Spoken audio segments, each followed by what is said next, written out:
জীবনে ভালো কিছু করতে গিয়ে যদি আপনি ব্যর্থ হয়ে যান, তাহলে এটা ভাববেন না যে আপনার জীবন ব্যর্থ, বরং হয়তো আপনি আরও ভালো কিছু পাবেন।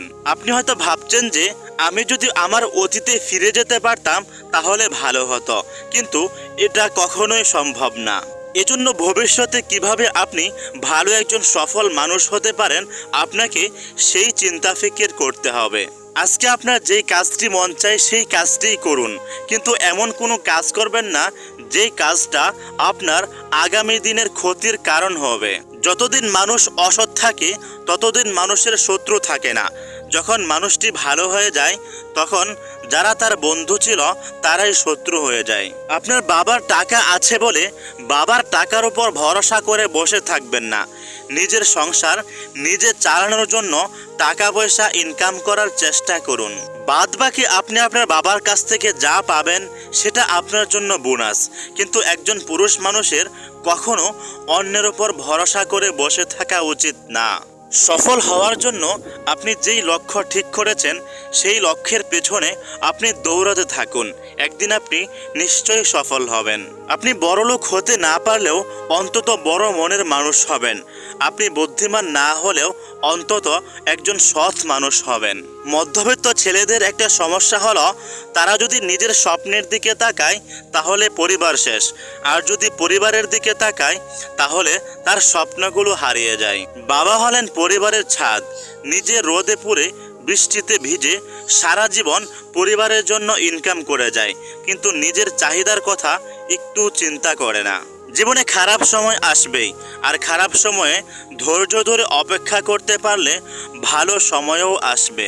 এই পৃথিবীতে সবচেয়ে ভয়ঙ্কর শত্রু হলো তারা যারা আপনার প্রতিবেশী কিংবা বন্ধু হওয়ার ভান করে। যেই মেয়েগুলো উচ্চ বিলাসিতার আশা করে তারা কখনো সংসারে সুখী হতে পারে না, আর সংসারে যদি অনেক টাকা পয়সাও থাকে তারপরেও দেখবেন যে এই টাকা পয়সা তার উচ্চ বিলাসিতার কারণে শেষ হয়ে গেছে। এরপর সে একদিন নিঃস্ব হয়ে আফসোস করবে। মানুষের কাছে গিয়ে কান্না করলে হয়তো মানুষ আপনাকে সান্ত্বনা দেবে, কিন্তু আপনি যদি উপরওয়ালার কাছে গিয়ে কান্না করেন তাহলে উপরওয়ালা আপনার সমস্যার সমাধান দিয়ে দিবেন।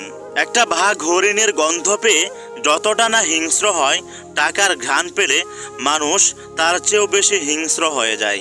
স্বামীর ভালোবাসাকে অবহেলা করবেন না, কারণ একজন পুরুষ মানুষ যৌবন পাওয়ার পর থেকে তার জীবনের 80% সময় অন্যকে ভালো রাখার জন্য ব্যয় করে। মেনে নিলাম আপনি অনলাইন থেকে টাকা পয়সা ইনকাম করেন, তাই বলে সবসময় অনলাইনে পড়ে থাকবেন না, কারণ সবসময় অনলাইনে পড়ে থাকলে প্রকৃতির আনন্দ অনুভব করা যায় না, মাথার ব্রেন পরিষ্কার থাকে না, মানুষের সাথে সঠিকভাবে কথা বলা যায় না, কখন কোন মানুষের সাথে কি ব্যবহার করতে হবে সেটা শেখা যায় না, সবার সাথে মেশা যায় না, আর যারা মানুষের সাথে মিশে না তাদেরকে সমাজ ভালো পায় না।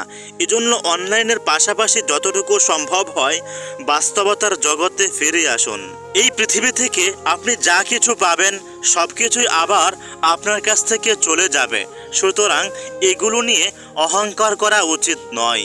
সবসময় এক কাজ নিয়ে পড়ে থাকবেন না, সব কাজ করার ট্রাই করবেন, কারণ সৃষ্টিকর্তা প্রতিটা মানুষকে কোনো না কোনো গুণ অবশ্যই দিয়েছেন।